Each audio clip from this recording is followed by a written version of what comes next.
Voter list নিয়ে আবারও সুর চড়ালো তৃণমূল। তাদের অভিযোগ, বিরোধী ভোট আটকাতে চক্রান্ত করছে বিজেপি।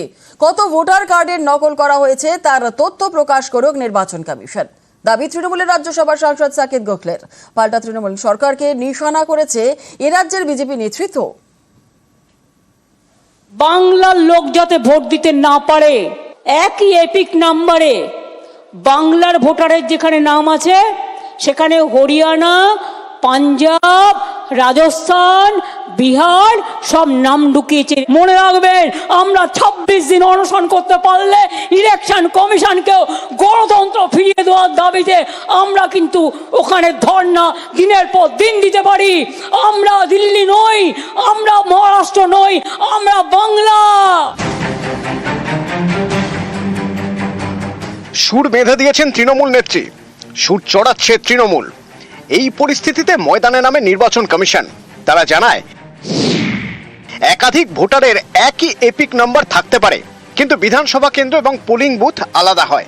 একজন ভোটার একাধিক রাজ্যে কখনোই ভোট দিতে পারেন না। জটিলতা এড়াতে ইউনিক এপিক নাম্বার আনার সিদ্ধান্ত নেওয়া হয়েছে। নির্বাচন কমিশনের এই ব্যাখ্যার পর ফের ময়দানে তৃণমূল। মঙ্গলবার তৃণমূলের রাজ্যসভার সাংসদ সাকেত গোখলে সোশ্যাল মিডিয়ায় পোস্ট করেন। তার দাবি, নির্বাচন কমিশনের হ্যান্ডবুকে স্পষ্ট লেখা রয়েছে এপিকে 3টি অক্ষর এবং 7টি সংখ্যা থাকে। এক একটি বিধানসভা কেন্দ্রের জন্য আলাদা আলাদা অক্ষর থাকে। তাহলে দুটি বিধানসভা কেন্দ্রের ভোটারের 3টি অক্ষর মিলে গেল কিভাবে? এপিকে ভোটারের ছবি এবং তার এপিক নাম্বার থাকে। অনেক ভোটারের এপিকে ছবি আলাদা, ফলে বৈধ ভোটার হয়েও তিনি ভোট দিতে পারবেন না।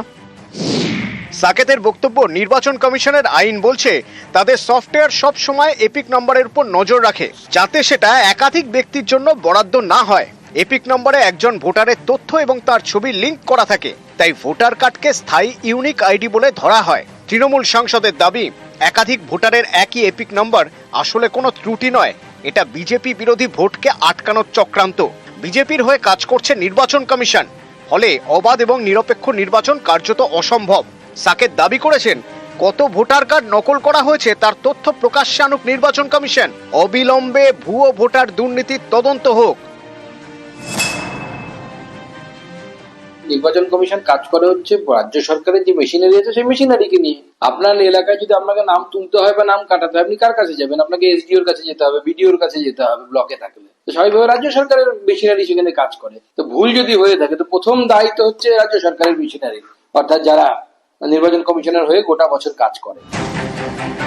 এদিকে জাতীয় নির্বাচন কমিশন নির্দেশ দিয়েছে সব রাজনৈতিক দলের সঙ্গে বৈঠক করে সমস্যার সমাধান করতে হবে রাজ্যের নির্বাচনী আধিকারিকদের। ইস্যু ধরে ধরে পদক্ষেপ করতে হবে। এ নিয়ে 31শে মার্চের মধ্যে নির্বাচন কমিশনকে তথ্য দিতে হবে। নিউজ 18 বাংলা।